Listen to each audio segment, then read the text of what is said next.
Sans blague. Parce que tu ne fais qu'embobiner les jeunes frères.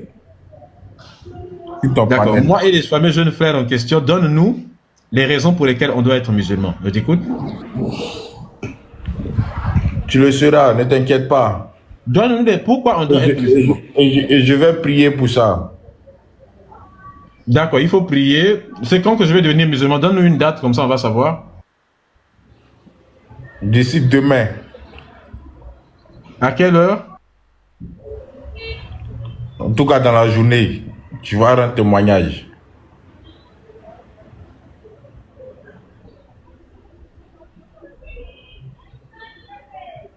Donc, les kémites, là, vous avez entendu? On va faire un dernier live de moi en tant que kémite, parce qu'à partir de demain, il paraît, on a prié Allah et je vais devenir musulman. Donc, tout la à famille, fait. Tout à fait. Vraiment, je pense que tu es simplement monté pour venir signaler le live, c'est ça, non? Non, même pas. Si, dès que tu es monté, tu t'es mis en pause, ça va même pas sauter. Je voudrais vous poser une question. Je voudrais vous poser une question. Oui? C'est quoi le kémitisme? Ah, écoute, je réponds d'abord au sujet qui est là. Tu as les preuves de l'existence de Allah ou pas? Mais c'est quoi le kémitisme? Répondez aussi. Descends. Je bug chez moi. Je sais pas si c'est... Oui, là, je t'entends maintenant. D'accord. Attends, je vais sortir mes écouteurs parce que je pense qu'il y a un petit problème de réseau.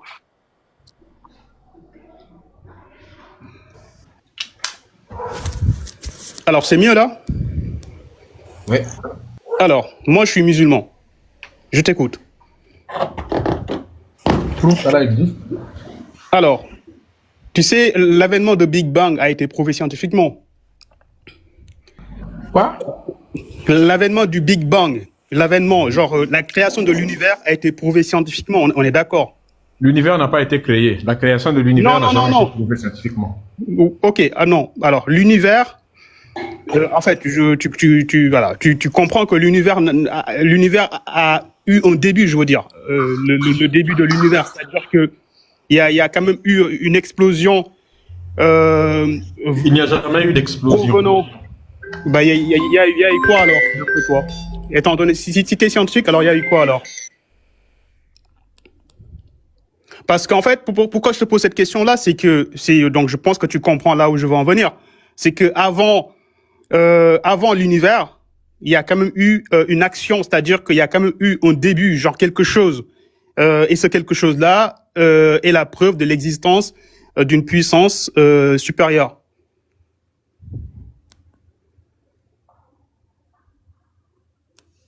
Tu m'entends ou pas? Ah, c'est dommage, il a encore fui. Bon, bizarrement, bon, je disais que moi, je suis un scientifique, hein. Je suis un scientifique comme toi. Donc, on peut parler de science si tu veux. Mais ce que je veux dire, c'est qu'avant l'avènement, genre le Big Bang, d'après ma connaissance, je suis pas un expert en astrologie, voilà. Mais tu peux me corriger s'il n'y a pas de souci. Mais je commence déjà par te corriger. Ce n'est pas l'astrologie qui étudie le Big Bang, c'est l'astronomie. Ouais, pardon, excuse-moi, j'ai fait une erreur de mots. Mais c'est pas grave, on va pas s'attarder sur la forme, c'est le fond qui nous intéresse. Pas du tout, parce que ce sont des mots qui ne sont pas des mots qui sont des mots de forme. Ce sont des mots de fond qui comportent des significations de fond très importantes. Donc c'est très important quand on parle de science, les mots. Par exemple, quand tu dis explosion, c'est pas une explosion, c'est une expansion. Et c'est très important de souligner cela. C'est pas seulement pour la forme. Alors, Médusa, écoute, tu as raison. Voilà. Moi, j'ai pas envie de m'attarder sur explosion, expansion. Je pense que comme toi, comme moi, on comprend tous les deux. Et ceux qui nous écoutent comprennent tous de quoi on parle. Expansion, explosion. Beaucoup de gens n'arrivent pas à faire la différence. Mais peu importe. Ce que je veux dire, c'est que bon, il y a eu une expansion. Mais en fait, c'est pas ça qui m'intéresse. Ce qui m'intéresse, c'est qu'avant l'expansion, il y a quand même eu une action, c'est-à-dire que il y a eu ce qu'on appelle un effet de cause, c'est quelque chose qui s'est produit et c'est cette chose-là a produit une expansion.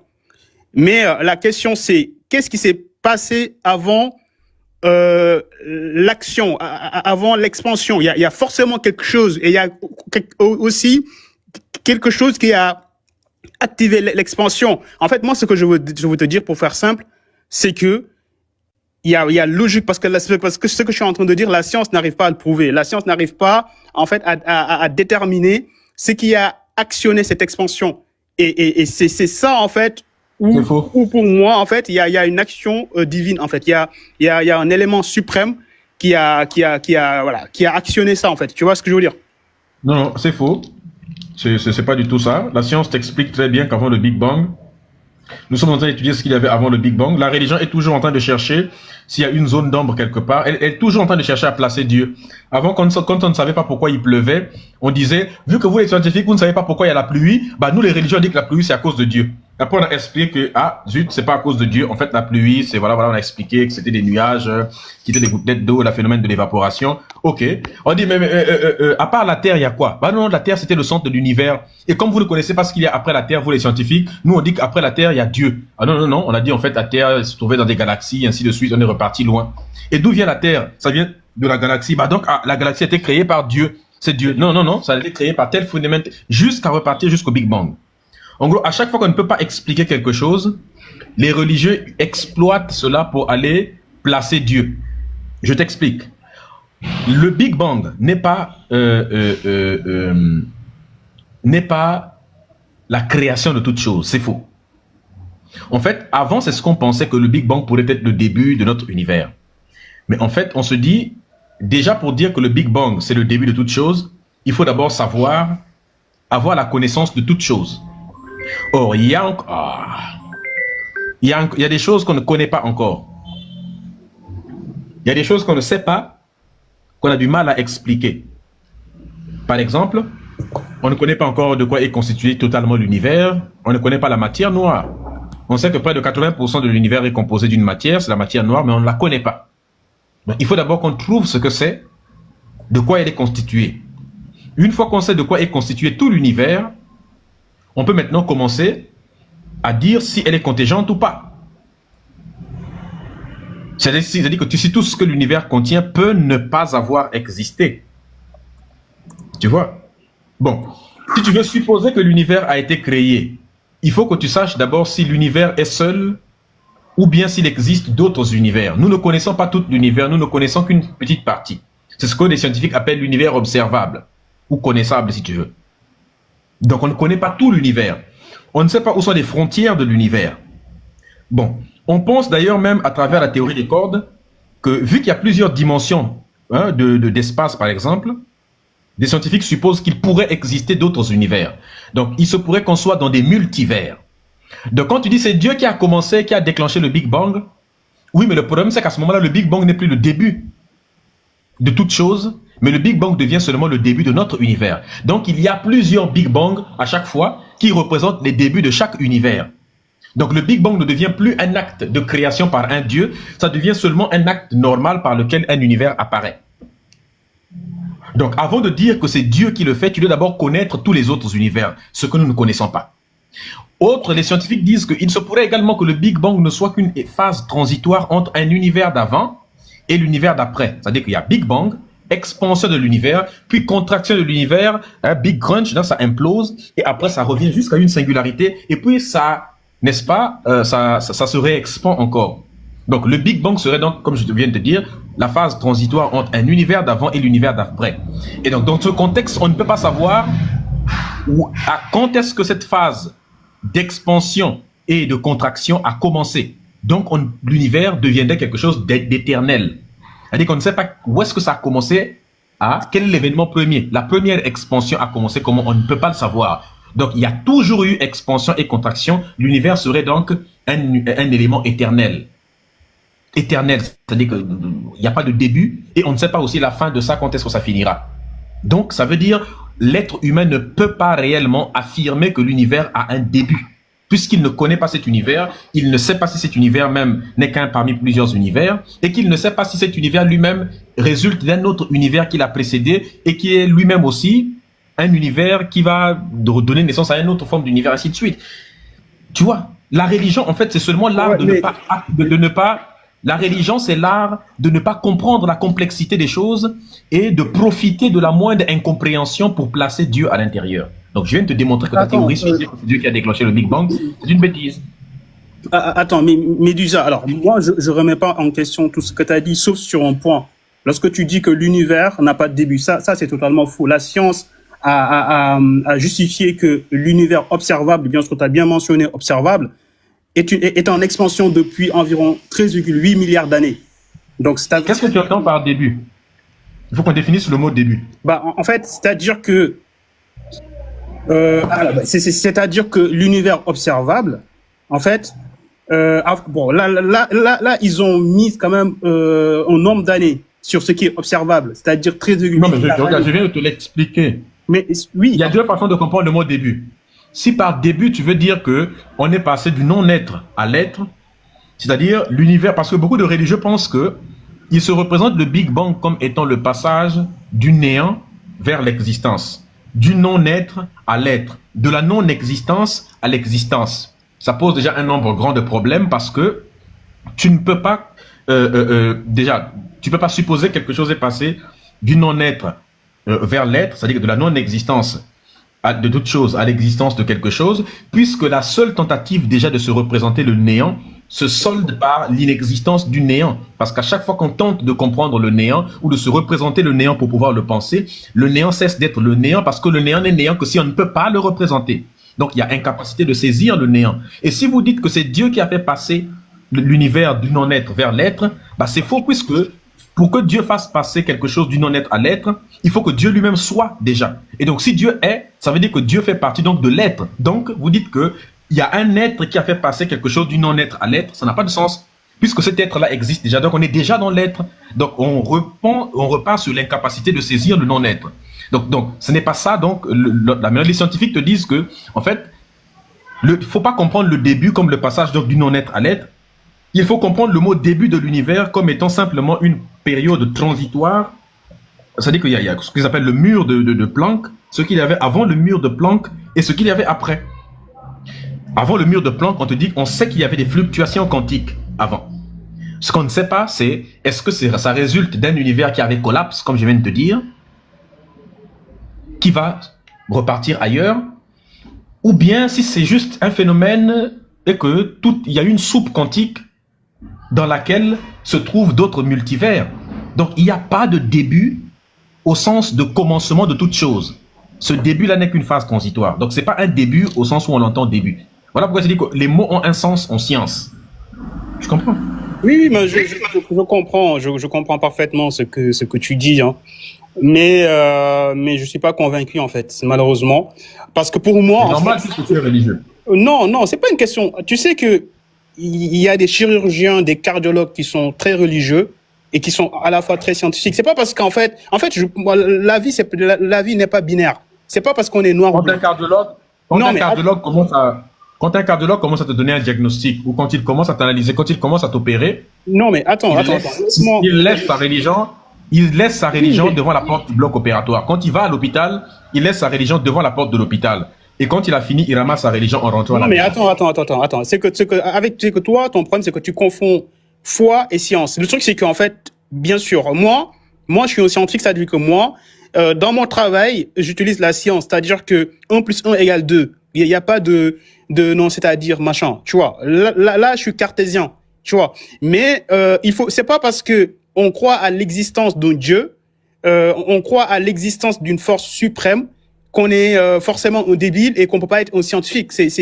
En fait, ça ne marche pas comme ça. Comment tu peux être scientifique? Comment tu peux être scientifique et médecin et être musulman en même temps quand le Coran te dit que le sperme est fabriqué entre les côtes et les lombaires? Laisse le Coran à côté. Non, mais ça n'a pas de sens. Je ne débat plus avec les musulmans sans le Coran. Un musulman ne peut pas débattre avec moi et puis me demander de mettre le Coran à côté, alors qu'on parle de religion. Pourquoi tu dis de laisser le Coran à côté? Parce qu'à chaque fois parce que quand on laisse le Coran de côté, ça vous laisse libre cours à dire des bêtises, alors qu'un musulman n'est censé parler que en étant en accord avec le Coran. Est-ce que je peux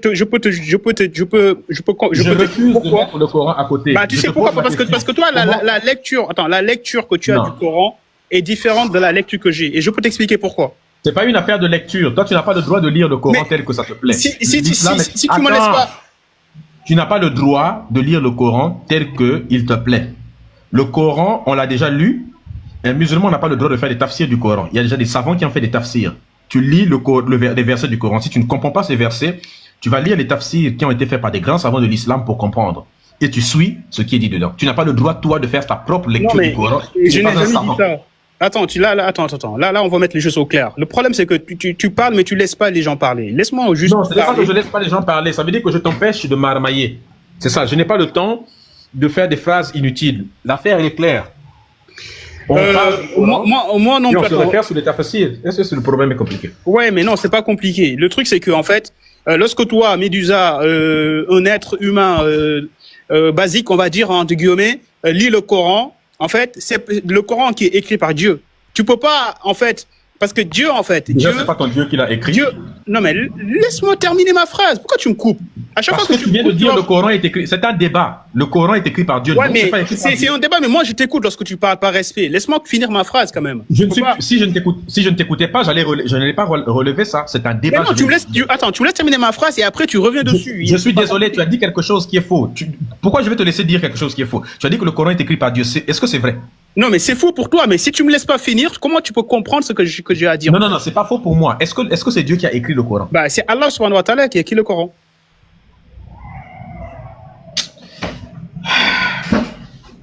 Après, tu peux souffler. Le Coran que tu tiens. Mais... Attends, le Coran que tu tiens, est-ce que tu peux me donner une seule? Voilà, parce que... Non, je vais te faire descendre, dis donc. Est-ce que tu peux me donner une seule référence islamique, une référence dans les textes de l'islam qui affirme que Allah a écrit le Coran de sa propre main?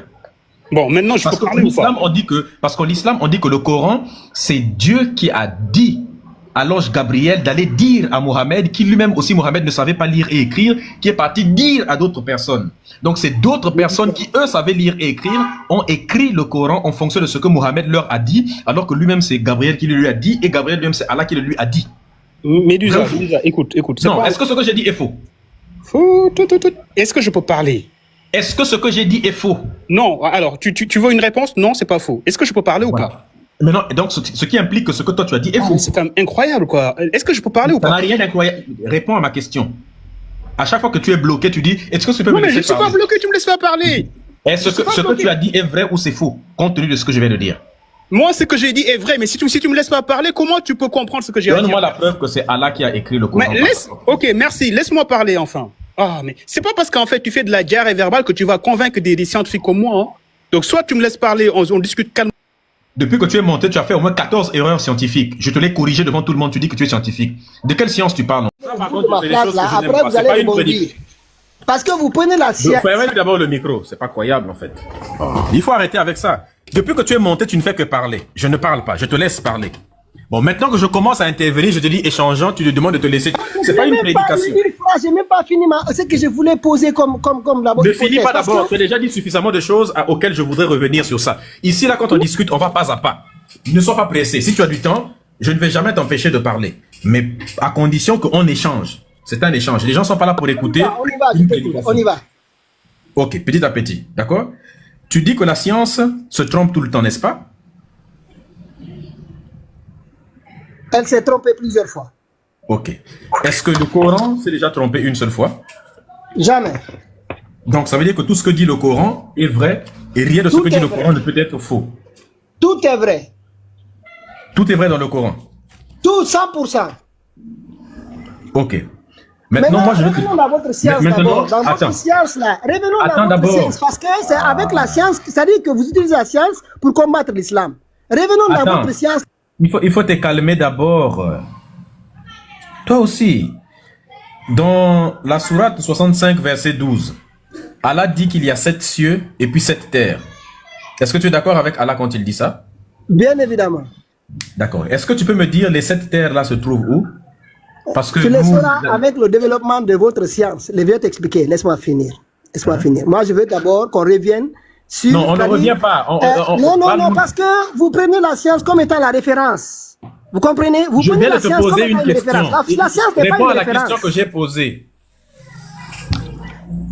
Si toi, tu me poses une question, moi, je te répondrai directement. Donc, quand je te pose une question, s'il te plaît, respecte-nous au moins. Il y a 700 et quelques personnes, 750 personnes qui t'écoutent. Est-ce que tu peux nous répondre précisément? Allah dit qu'il y a 7 cieux et puis 7 terres. Où se trouvent ces 7 terres-là? Quand tu as fini et puis tu nous dis les 7 cieux. Parce que nous, on est sur la terre, elle est là. Les 7 terres, ce sont lesquelles? Explique-nous. D'accord. Le Coran t'a dit quoi sur les terres?